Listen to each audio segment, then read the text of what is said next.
सभी प्रशिक्षुओं को मैं नमस्कार।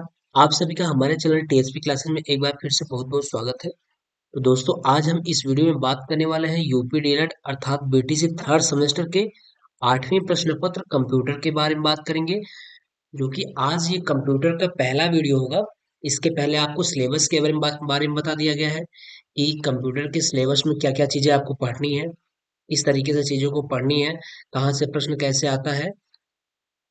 ठीक है, इस चीज के बारे में चर्चा किया जा चुका है। आज हम इस वीडियो में उस चर्चा के आगे से बात करेंगे कि पहला अध्याय है सूचना एवं संचार प्रौद्योगिकी की प्रस्तावना। जो हम आज पढ़ेंगे वो पढ़ेंगे सूचना एवं संचार प्रौद्योगिकी की। सूचना और संचार प्रौद्योगिकी क्या चीजें हैं, ठीक है। तो introduction of information and communication technology, सूचना एवं संचार प्रौद्योगिकी। तो देखिए, चलिए स्टार्ट करते हैं हम लोग कि सूचना एवं संचार प्रौद्योगिकी क्या है, किस तरीके से हम कंप्यूटर में चीजों को यूज करते हैं, कैसे हम कंप्यूटर के द्वारा अपनी दिनचर्या, अपनी एक्टिविटीज या अपनी जो एजुकेशन लेवल है, कैसे उसके द्वारा हम डेवलप कर रहे हैं। इन सब सारी चीजों के बारे में हम कंप्यूटर के बारे में देख लेंगे, ठीक है। तो देखिए, जैसे लिखा, आज के इस युग में स्वयं के भावों, संदेशों तथा विचारों तथा विचारों तथा विचारों को शीघ्र अतिशीघ्र दूसरों तक पहुंचाने की प्रक्रिया को क्या कहते हैं? सूचना एवं संचार प्रौद्योगिकी कहा जाता है। देखिए, सूचना एवं संचार प्रौद्योगिकी का मतलब होता है कि आईसीटी से है। क्या है? आईसीटी। आईसीटी ये फुल फॉर्म पूछा जाता है, कभी कभी पूछ लेगा कि आईसीटी क्या है। आईसीटी क्या है? तो आईसीटी का मतलब होता है information information and communication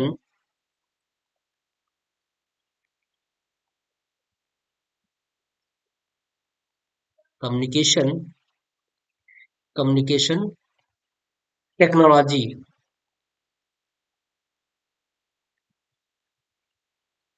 technology, है ना। आईसीटी का फुल फॉर्म होता है इंफॉर्मेशन एंड कम्युनिकेशन टेक्नोलॉजी। यही हमारी है आईसीटी, यानी कि सूचना संचार प्रौद्योगिकी यही है।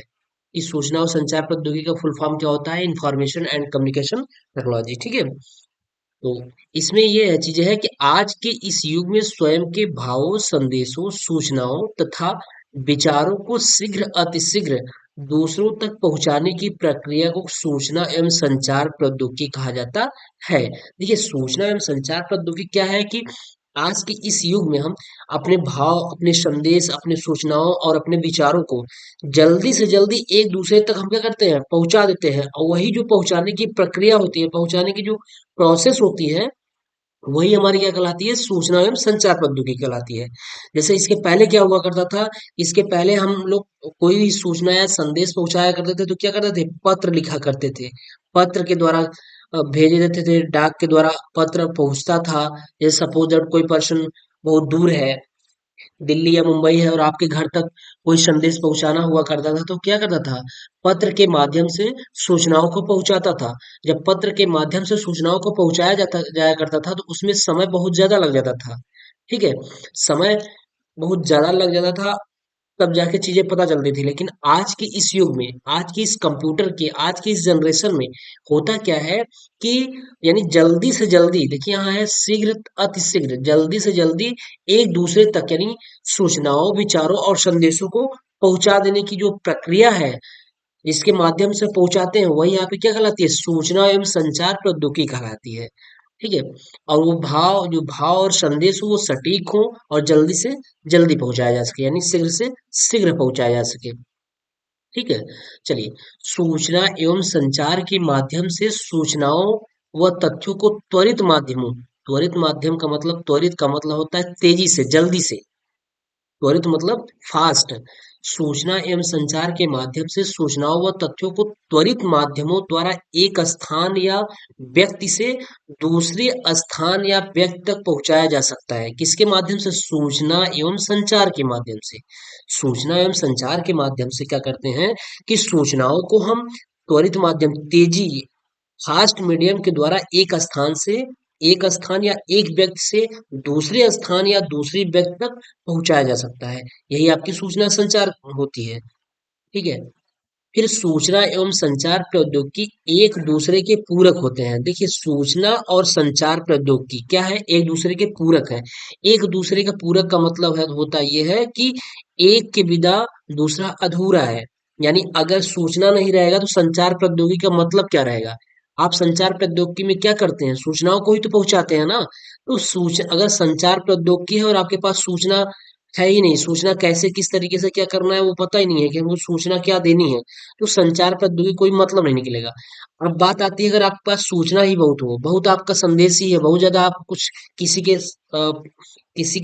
एक स्थान से किसी दूसरे स्थान पे किसी चीज को आपको कहना हुआ या भेजना हुआ, ठीक है, अपने कम्युनिकेशन के द्वारा, तो आप क्या करेंगे, आपके पास संचार प्रौद्योगिकी नहीं रहेगी तो आप कैसे किसी चीज को भेज सकते हैं, नहीं भेज सकते हैं।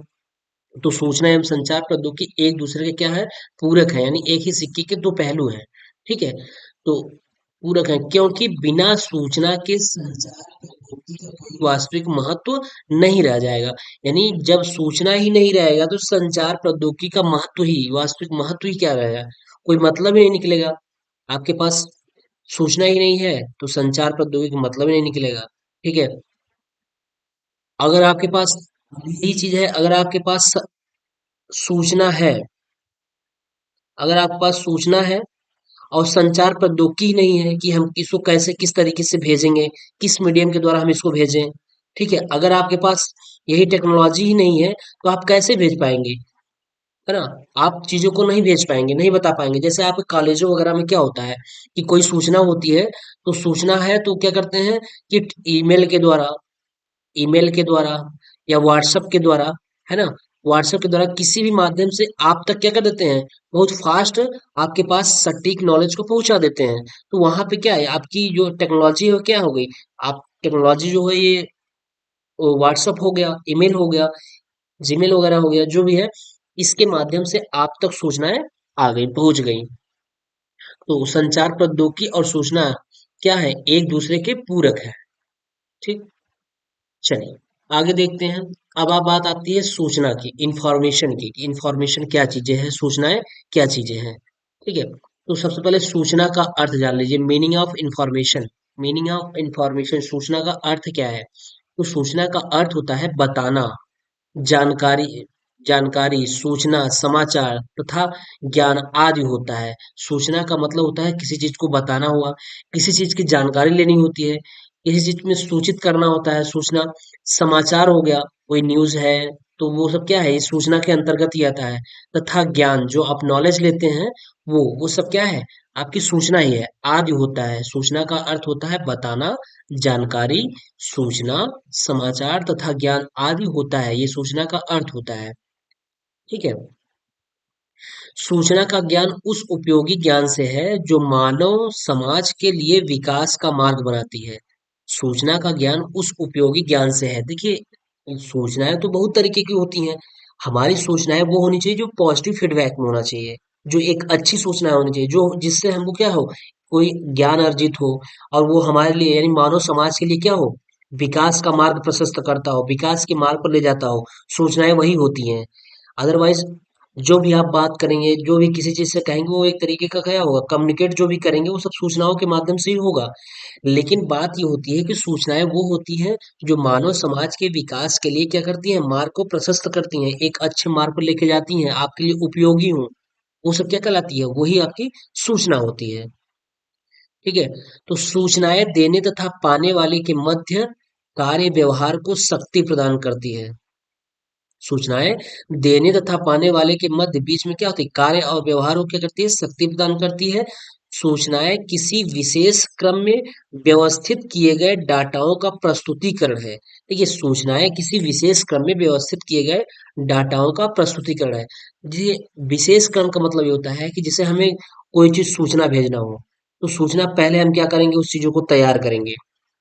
पहले क्या करेंगे, देखिए जैसे सूचना भेजना है, अगर आपको सूचना भेजना है तो पहले क्या करेंगे, क्या भेजना है आपको ये पता होना चाहिए कि हमको अगले व्यक्ति के पास क्या भेजना है। पहले आपके पास सूचना का एक कलेक्शन होना चाहिए कि आपको भेजना क्या चीज है, किसी से क्या चीजें कहनी है, क्या चीजें भेजनी है। जैसे अगर आप व्हाट्सएप पे आप किसी से बात करते हैं, चैट करते हैं, तो भी एक सूचना का माध्यम है।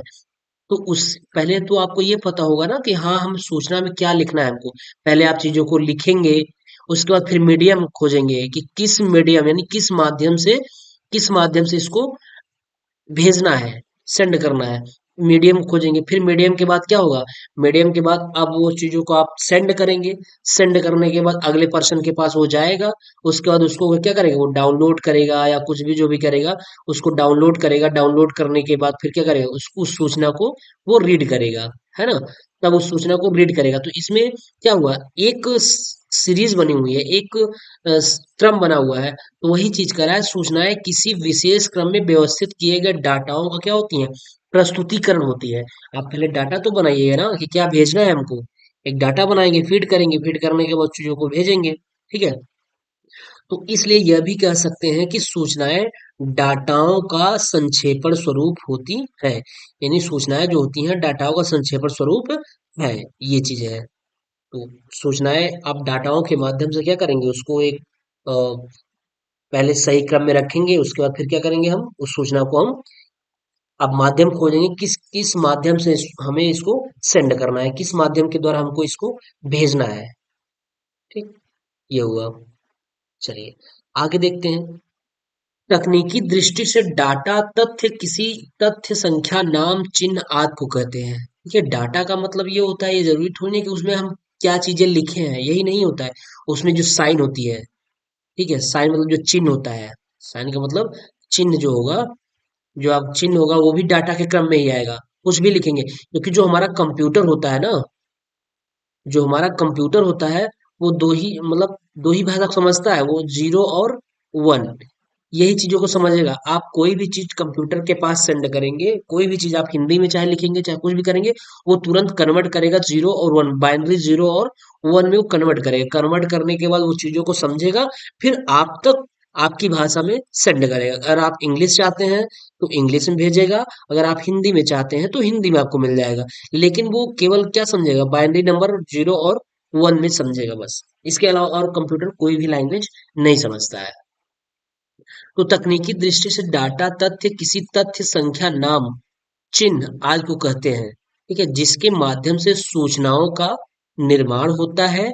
और कंप्यूटर में सभी डाटा बाइनरी, क्या कंप्यूटर में बताया हमने कि कंप्यूटर में सभी डाटा बाइनरी जीरो व वन में ही प्रोसेस करते हैं, जबकि किसी ऑडियो ऑडियो कैसेट में ये डाटा डिजिटल साउंड वेव्स में प्रोसेस होती है। ठीक है, जो आपका कंप्यूटर है वो कंप्यूटर केवल जीरो और वन यानी बाइनरी संख्या जीरो और वन को ही समझेगा, किसी अन्य नंबर को नहीं समझता है। ठीक है, किसी अन्य नंबर को नहीं समझता है। लेकिन जो आपका कंप्यूटर होता है ये केवल जीरो और वन को समझता है। जीरो और वन क्या है, ये है बाइनरी नंबर है। क्या है, बाइनरी नंबर। बाइनरी नंबर आप फिजिक्स वगैरह में पढ़ेंगे, इसको लो भी कहते हैं और वन क्या बोलते हैं, हाई बोलते हैं। जब आप गेट पढ़ रहे होंगे, गेट, एंड गेट पढ़े होंगे ना, and gate, or gate, or gate, है ना, एंड गेट और नॉट गेट, ये सब जब पढ़े होंगे आप, तो वहां पे यही जीरो जो बाइनरी नंबर होता है, वहां पे जीरो और वन क्या हो जाता है, ये हो जाता है आपका लो हो जाता है, ये लो हो जाता है। और ये एक क्या हो जाता है, ये हाई हो जाता है। वहां पर यही जीरो वन लो और हाई में पढ़ा जाता है। लेकिन यहाँ पे कंप्यूटर की लाइन में कंप्यूटर की बेस में हम क्या पढ़ेंगे, जीरो और वन पढ़ेंगे, यानी बाइनरी नंबर ही पढ़ेंगे। कंप्यूटर हमारा क्या कौन सी भाषा समझता है, तो कंप्यूटर हमारी बाइनरी भाषा समझता है। इस चीज को ध्यान रखिएगा, मे भी हो सकता है कि ऑप्शनल में पूछा जा सके कि कंप्यूटर की भाषा कौन सी होती, कंप्यूटर कौन सा भाषा समझता है। तो उसमें बहुत सारी चीजें दिया रहेगा, तो आप उसमें क्या करेंगे, बाइनरी नंबर समझें कि ये बाइनरी संख्या को ही समझता है। बाइनरी संख्या में किसको, जीरो और वन को समझता है, जीरो और वन में ही प्रोसेस करती है। जबकि ऑडियो कैसेट ये डाटा डिजिटल साउंड वेव में प्रोसेस करती है। जो ऑडियो कैसेट होती है डिजिटल साउंड की लैंग्वेज को समझती है, उसी में प्रोसेस करती है। ठीक है, ये हुआ। चलिए यहाँ तक तो आपको समझ में आ गया होगा आई थिंक, चूंकि बिल्कुल बेसिक चीजें हैं ये सब सारी चीजें। और यहाँ से प्रश्न पूछा जाता है सूचनाओं का अर्थ, सूचना क्या चीजें होती हैं, इसलिए इस चीज को समझ लीजिएगा। फिर अगला है फुल डुप्लेक्स। फुल डुप्लेक्स में क्या है, ये 2016 में प्रश्न पूछा गया है कि फुल डुप्लेक्स क्या है। फुल डुप्लेक्स क्या है, ये 2016 में प्रश्न पूछा गया है, इंपॉर्टेंट है, तो इस चीज को देखते हैं। करा देखिए, फुल डुप्लेक्स क्या है, सूचना का एक साथ एक ही समय पर प्राप्तकर्ता व प्रदानकर्ता के वार्तालाप या सूचना को आदान प्रदान को ही फुल डुप्लेक्स कहते हैं। फिर समझिएगा, सूचना का एक साथ एक ही समय पर प्राप्तकर्ता व प्रदानकर्ता के वार्तालाप या सूचना को आदान प्रदान को ही फुल डुप्लेक्स कहते हैं। देखिए अब चीजों को समझिए, यानी जो हम चीजें भेजते हैं, जो चीजों को हम भेजते हैं और अगला जो मुझसे जिसके पास हम भेज रहे हैं, अगर वो एक ही समय में वो प्राप्त, यानी जब हम चीजों को भेज रहे हैं वो तुरंत वो चीजों को प्राप्त कर ले रहा है। जैसे अगर आप व्हाट्सएप पे चैट करते हैं, बड़ी तेजी से चैट करते हैं आप व्हाट्सएप पे ना, व्हाट्सएप पे चैट करें या मैसेंजर पे चैट करें, ये सब एक माध्यम है भेजने का, सूचनाओं को भेजने का एक माध्यम है। व्हाट्सएप के द्वारा, मैसेंजर के द्वारा, ये सब एक माध्यम होते हैं। तो जैसे जो चीज आप चैट करते हैं, जो चीज आप कम्युनिकेट करते हैं, अगला वाला भी अगर तुरंत त्वरित फास्ट आपका जवाब दे रहा है, चीजों को भेज रहे हैं तो वो भी भेज रहा है, चीजों आप जिस चीजों को लिख रहे हैं उसका वो जवाब तुरंत भेज रहा है, तो वही अब क्या हो जाता है, एक साथ, यानी सूचना का एक साथ एक ही समय पर प्राप्त करता व प्रदान करता, यानी जो प्रदान कर रहा है और जो प्राप्त कर रहा है, अगर एक साथ में ही वो दोनों चैट कर रहे हैं, एक साथ में ही सूचनाओं को भेज रहे हैं, आदान प्रदान कर रहे हैं, वार्तालाप कर रहे हैं, तो वही चीज क्या हो जाता है, फुल डिप्लेक्स हो जाता है। उसी को हम क्या बोलते हैं, फुल ड्यूप्लेक्स बोलते हैं। इस चीज को ध्यान रखिएगा, बहुत ही एकदम बिल्कुल मैं आपको यहाँ समझा दे रहा हूँ। देखिए फुल डुप्लेक्स में,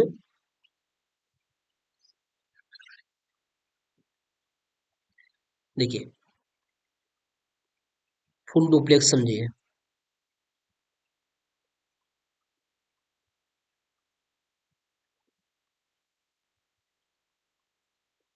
फुल डुप्लेक्स, देखिए फुल डुप्लेक्स का मतलब ये हुआ कि ये दो पर्सन है, ये दो पर्सन है ना, ये दो पर्सन है। अब ये क्या कर रहा है कि कोई माध्यम है, अब चाहे वो माध्यम मैसेंजर का हो, चाहे वो माध्यम मैसेंजर का हो, चाहे वो माध्यम व्हाट्सएप का हो, है ना, किसी भी माध्यम से वो कम्युनिकेट कर रहा है, बात कर रहा है अगले पर्सन से। ये फर्स्ट पर्सन है और ये सेकंड पर्सन है, इससे ये बात कर रहा है। अब ये वाला पर्सन भी एक्टिव है, यानी ये वाला भी ऑनलाइन है और एक्टिव है। हम जो चीजें यहाँ लिख रहे हैं उसका ये तुरंत क्या कर दे रहा है, जवाब दे रहा है। ठीक है, जो चीज हम भेज रहे हैं, हम यहाँ से कोई चीज भेज रहे हैं तो ये वाला पर्सन क्या कर रहा है, उसी का रिप्लाई कर रहा है, उसी के अगेंस्ट अगेंस्ट क्या कर रहा है, चीजों को भेज रहा है। अब वो चाहे आप अगर मैसेंजर से भेज रहे हैं, आप चाहे व्हाट्सएप से भेज रहे हैं, इससे मतलब नहीं है, माध्यम से मतलब नहीं है। फुल डुप्लेक्स का मतलब यह होता है कि एक साथ अगर व्यक्ति चीजों को आदान प्रदान कर रहा है, यानी जो भेज रहा है अगला उसको रिसीव करके वो भी क्या कर दे रहा है, सेंड कर दे रहा है, चीजों को देख करके उसका उत्तर दे दे रहा है, चीजों को भेज दे रहा है, तो वही आपका क्या हो जाता है, वही आपका फुल डुप्लेक्स हो जाता है। तो चीजें इसमें फुल डुप्लेक्स में यही लिखी गई ना, सूचनाओं का एक साथ एक ही समय पर प्राप्तकर्ता और प्रदानकर्ता के वार्तालाप, वार्तालाप मतलब कम्युनिकेशन, कम्युनिकेट या सूचना को आदान प्रदान को ही फुल डुप्लेक्स कहते हैं। एक साथ जो आप सूचनाओं को आदान प्रदान कर रहे हैं, आप भेज रहे हैं, वो वाला भी देखने के बाद आपके फीडबैक को दे दे रहा है, वही आपका क्या हो जाता है, फुल डुप्लेक्स हो जाता है। जैसे यहाँ लिखा है व्हाट्सएप पर चैटिंग करना, है ना, व्हाट्सएप पर जो आप चैटिंग करते हैं, ये फुल डुप्लेक्स के अंतर्गत आता है, जब दोनों एक्टिव रहते हैं पर्सन। ठीक है, ये हुआ फुल डुप्लेक्स। और ये प्रश्न 2016 में पूछा गया है, बहुत छोटा सा प्रश्न है, इसको ध्यान रखिएगा। अगला कह रहा है सूचना के गुण, क्वालिटी ऑफ इंफॉर्मेशन, क्वालिटी या प्रॉपर्टीज ऑफ इंफॉर्मेशन, सूचना के गुण क्या है, क्या होने चाहिए। ठीक है, तो सूचना में निम्न गुणों का होना आवश्यक है। क्या, पहली बात क्या होना चाहिए, एक्यूरेसी होनी चाहिए, शुद्धता, यानी जो आप सूचना भेजें उसमें शुद्धता होनी चाहिए, शुद्ध होना चाहिए, सही होना चाहिए, है ना, एक्यूरेसी होनी चाहिए जो भी सूचना आप भेजें। ऐसा नहीं कि कुछ भी भेज दें और अगला पर्सन उसको पढ़ ना पाए, उस चीजों को समझ ना पाए। जब वो समझेगा ही नहीं तो जवाब में क्या देगा, रिप्लाई नहीं करेगा, है ना। तो रिप्लाई वो तभी करेगा ना जब आपके सूचना को समझेगा। तो सूचना में क्या होनी चाहिए? एक्यूरेसी होनी चाहिए। ठीक है। दूसरा, समय से। सूचनाएं समय से भेजी जानी चाहिए। समय से का मतलब ये हुआ, सपोज दैट आपका एग्जाम है ना? आपका एग्जाम, यूपी डीएलएड का एग्जाम आपका कल है। ठीक है, कल या 2 दिन बाद है। अब हम क्या करें, सूचनाओं को आपके पास कब पहुंचाएं? जब आपका एग्जाम खत्म हो जाए तब हम सूचना को दें कि हाँ आपका एग्जाम होने वाला है। अब एग्जाम खत्म होने के बाद अगर हम सूचना देंगे तो उसका कोई मतलब निकलेगा? बिल्कुल नहीं मतलब निकलेगा। जैसे आगे आपके कॉलेज से ही बात कर लें, आप कॉलेज से ही बात कर लें, कॉलेज से सूचना आ जाती है 3 दिन पहले। अगर एग्जाम रहता है तो 3 दिन पहले आ जाती है कि आप आकर के इस डेट में, आप आकर के इस डेट में अपना एडमिट कार्ड ले जाइए। तो आप क्या करते हैं, समय से आपको सूचना मिल गई तो आप जाके एडमिट कार्ड ले लेते हैं। अगर वही कॉलेज वाले क्या करें, आपका एग्जाम स्टार्ट हो जाए, कल आपका एग्जाम है और कल ही आपको मैसेज करें कि हाँ अब आप आ करके अपना एडमिट कार्ड ले जाइए, तो क्या आप एडमिट कार्ड ले पाएंगे? दिक्कत होगा चीजों को। तो वही होता है कि समय, टाइमली से आपको सूचनाएं मिलनी चाहिए। ठीक है। तीसरा है अर्थपूर्ण। सूचनाएं क्या होनी चाहिए? अर्थपूर्ण होना चाहिए, मीनिंगफुल होना चाहिए। जो हमारी सूचनाएं होनी चाहिए अर्थपूर्ण होना चाहिए, उस सूचना का कुछ अर्थ हो। ऐसा नहीं कि फालतू की चीजें सूचनाओं में भेज दी जाए और उस पे व्यक्ति ध्यान ना दे। सूचनाएं जो होनी चाहिए अर्थपूर्ण होना चाहिए, उसपे एक अर्थ होना चाहिए, उसका कुछ ना कुछ अर्थ होना चाहिए, किसी उद्देश्य से भेजा जाना चाहिए कि हाँ ये आपका इस उद्देश्य से भेजा जा रहा है। अगर आपको ये पीएसपी क्लासेस की तरफ से अगर ये पढ़ाया जा रहा है, अगर कंप्यूटर का क्लास ये प्रोवाइड कराया जा रहा है, तो ये आपके लिए मीनिंगफुल है, क्योंकि ये आपके एग्जाम से रिलेटेड है कि आपके एग्जाम में प्रश्न आएगा, आपके एग्जाम का एक भाग है कंप्यूटर। तो ये एक अर्थपूर्ण है, चीजें आपके यूज के लायक है। ठीक है। तो अर्थपूर्ण होना चाहिए। दूसरा, संक्षिप्तता होना चाहिए। संक्षिप्तता होना चाहिए यानी कि ऐसा नहीं कि बहुत बड़ा सूचनाओं बना करके भेजा जाइए। सूचनाओं को छोटा भेजिए और उस छोटे ही सूचनाओं में सारी चीजें समाहित रहे, कि एक व्यक्ति छोटे से सूचना को पढ़ करके समझ ले कि इसका उद्देश्य क्या है। तो सूचनाएं बहुत विस्तृत नहीं होनी चाहिए, वह बहुत बड़ी नहीं होनी चाहिए। सूचनाएं संक्षिप्तता में होनी चाहिए, शॉर्ट होनी चाहिए। सूचनाएं जो होनी चाहिए शार्ट होनी चाहिए, है ना? शार्ट सूचनाएं होनी चाहिए। ऐसा नहीं कि कुछ भी आप भेज दीजिए सूचनाओं में, बहुत लंबा चौड़ा लिख करके भेज दीजिए और व्यक्ति को पढ़ने में ही समय लगे। तो सूचनाएं इतनी शार्ट होनी चाहिए, क्योंकि जब हम कोई एप्लीकेशन लिखते हैं, आप ऐसे ही देख लीजिए, जब कोई आप एप्लीकेशन लिखते होंगे, कहीं अपने कॉलेज के लिए लिखते होंगे या कुछ भी लिखते होंगे या किसी ऑफिशियल लेटर लिखते होंगे, तो आप वहां पे सब्जेक्ट जरूर डालते होंगे।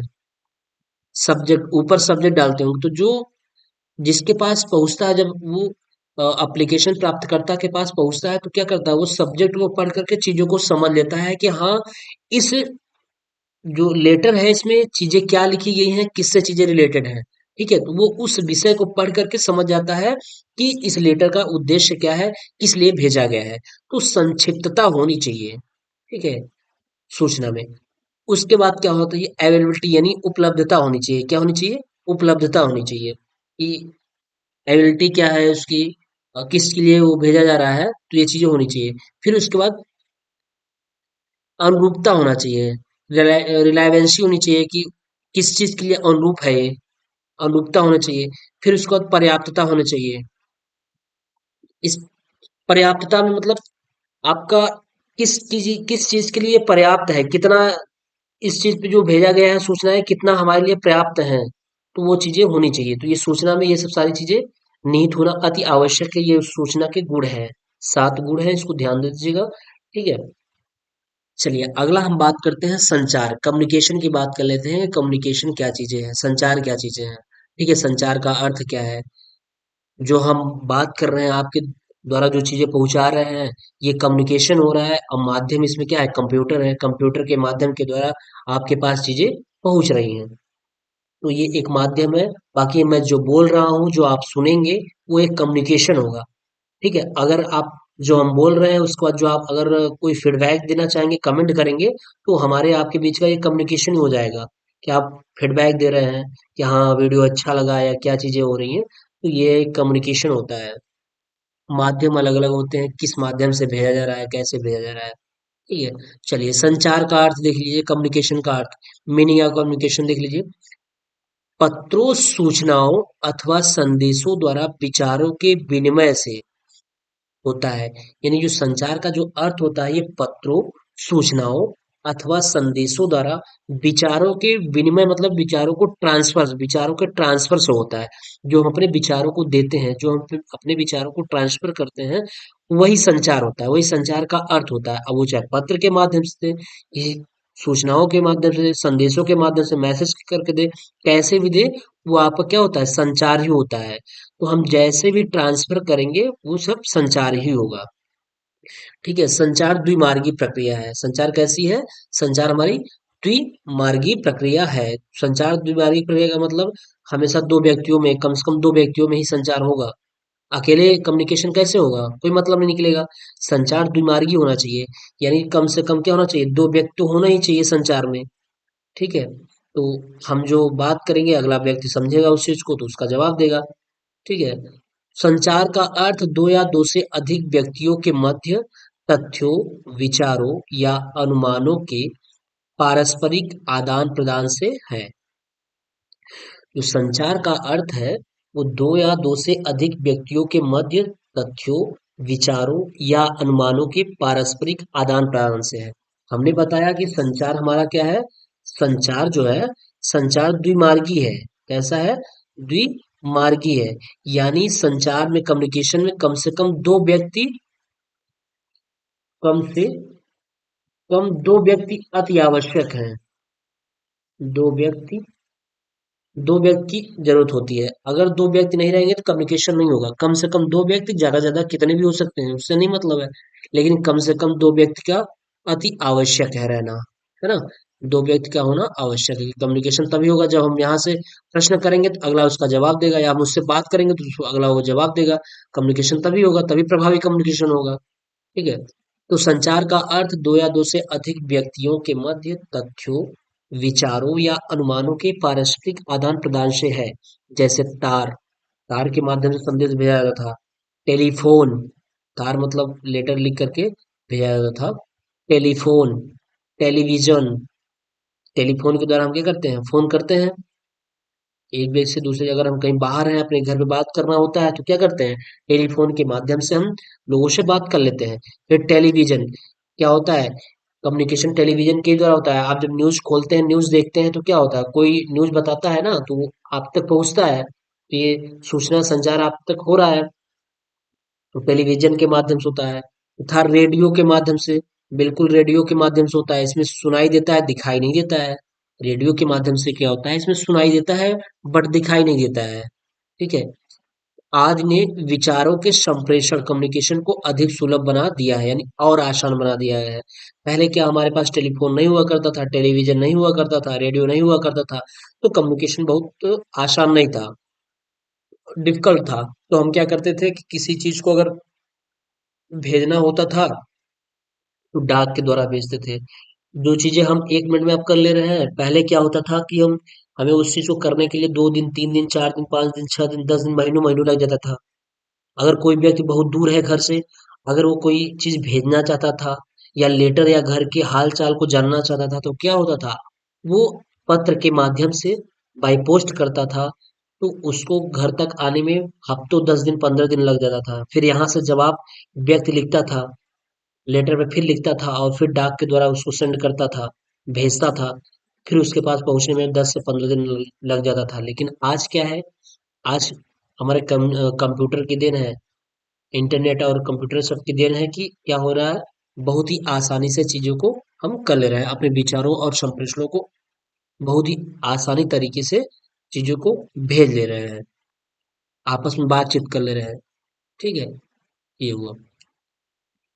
फिर अगला देखिए, संचार एक निरंतर चलने वाली प्रक्रिया है। संचार क्या है, कंटिन्यू चलने वाली एक प्रोसेस है, ये कंटिन्यू चलती है। संचार में सभी चीजें शामिल हैं जिसके माध्यम से व्यक्ति अपनी बात दूसरे व्यक्ति के मस्तिष्क में डालता है। ये संचार एक निरंतर चलने वाली, जो हमारी संचार है, संचार क्या है, संचार हमारी एक निरंतर चलने वाली प्रक्रिया है। ठीक है, जो हमारा कम्युनिकेशन है, एक निरंतर चलने वाली प्रक्रिया है, कंटिन्यू चलती है। संचार में सभी चीजें शामिल हैं जिसके माध्यम से व्यक्ति अपनी बात दूसरे व्यक्ति के मस्तिष्क में डालता है। यानी हम अपनी बात को कहते हैं, तो जैसे अब हम आपको पढ़ा रहे हैं तो आप क्या करते हैं, इस चीज को पढ़ते हैं और दिमाग में अपने लाते हैं कि कंप्यूटर में ये चीज पढ़ना है और ये पढ़ाया गया है तो ये चीजें हमको याद होनी चाहिए। तो आप उस चीज को अपने मस्तिष्क में लाते हैं। तो वही चीजें है कि संचार निरंतर चलने वाली प्रक्रिया है और संचार में सभी चीजें शामिल है, जिसके माध्यम से व्यक्ति अपनी बात दूसरे व्यक्ति के मस्तिष्क में डालता है। ठीक है, ये संचार है। अब संचार प्रक्रिया की विशेषताएं, कैरेक्टरिस्टिक ऑफ कम्युनिकेशन प्रोसेस। संचार प्रक्रिया की विशेषता क्या क्या होनी चाहिए? ठीक है, तो इसकी विशेषताएं निम्न है। पहला क्या है, स्पष्टता का सिद्धांत, प्रिंसिपल ऑफ क्लियरिटी। यानी स्पष्ट जो हमारा कम्युनिकेशन होना चाहिए वो स्पष्ट होना चाहिए।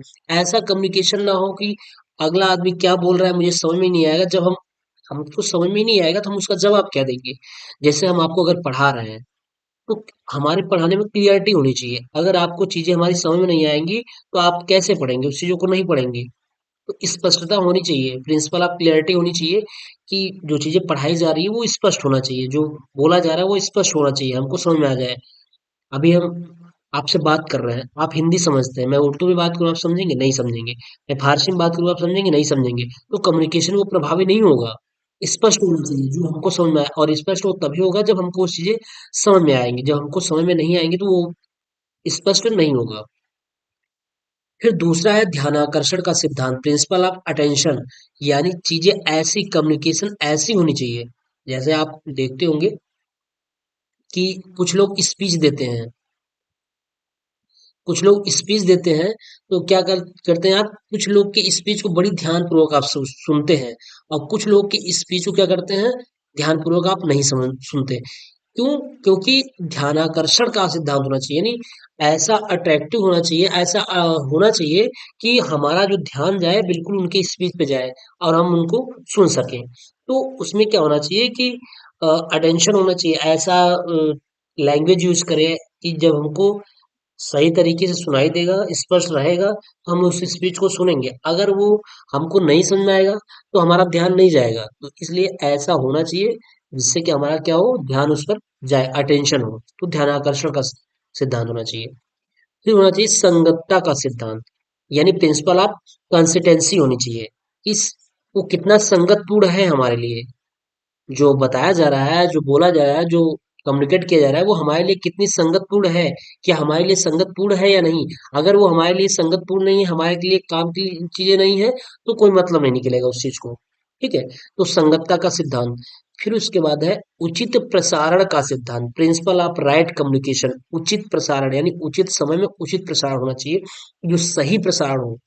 जैसे आप अगर टेलीविजन में क्या करते हैं कि अभी जैसे टेलीविजन आप खोलेंगे तो टेलीविजन में क्या चलता रहेगा, टेलीविजन में यही चलेगा कि नीतीश शपथ ले रहे हैं, अपनी पार्टी चेंज कर रहे हैं। तो ये उचित प्रसारण है, एक तरीके का उचित प्रसारण है, सही प्रसारण चल रहा है कि क्या चीजें टेलीविजन में चल रही हैं, कि सही समय में सही चीज का प्रसारित किया जाए। ऐसा नहीं कि आज 50 साल पहले का इसमें कम्युनिकेशन किया जाए, 50 साल बाद पहले का वीडियो दिखाया जाए, तो वो उचित प्रसारण में नहीं आएगा। ठीक है, तो उचित प्रसारण का सिद्धांत होना चाहिए, प्रिंसिपल ऑफ राइट कम्युनिकेशन होना चाहिए। ठीक है, तो ये रहा आपका संचार प्रक्रिया की विशेषताओं में, कैरेक्टरिस्टिक ऑफ कम्युनिकेशन प्रोसेस।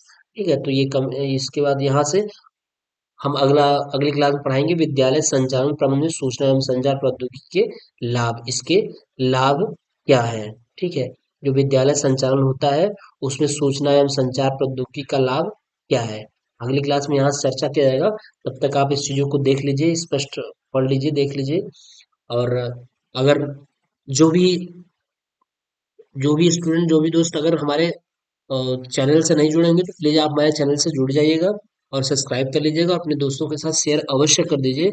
और हाँ, आप हमारे टेलीग्राम से अवश्य जुड़ जाइए, क्योंकि टेलीग्राम पे ही सारी चीजें प्रोवाइड कराई जाती है। टेलीग्राम पे सारी चीजें जैसे पीडीएफ वगैरह हुआ तो टेलीग्राम पे ही दिया जाता है, जो भी न्यूज होता है टेलीग्राम पे ही दिया जाता है। तो आप टेलीग्राम से जब ऐड रहेंगे तो आपको वहां से काफी बेनिफिशियरी रहेगा, दिक्कत नहीं होगा चीजों का। ठीक है, तो आप टेलीग्राम से जुड़िए। अगर आप टेलीग्राम का लिंक आपके पास नहीं होगा तो वीडियो के डिस्क्रिप्शन बॉक्स में टेलीग्राम का लिंक दिया हुआ है, वहां से आप जा करके टेलीग्राम आईडी से जुड़ जाइए, टीएसपी के टेलीग्राम आईडी से जुड़ जाइए। ठीक है, तो चलिए फिर मिलते हैं नेक्स्ट क्लास में, तब तक के लिए बाय।